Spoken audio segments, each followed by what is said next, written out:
සුදු මහත්තයා කොහෙද යන්නේ? ඈ?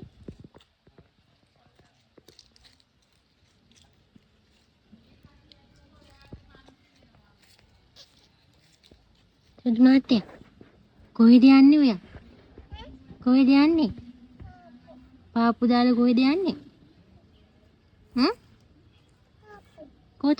ඔය කාගේද පාප්පු? ඈ? තාත්තා පාප්පු? තාත්තගෙද පාප්පු?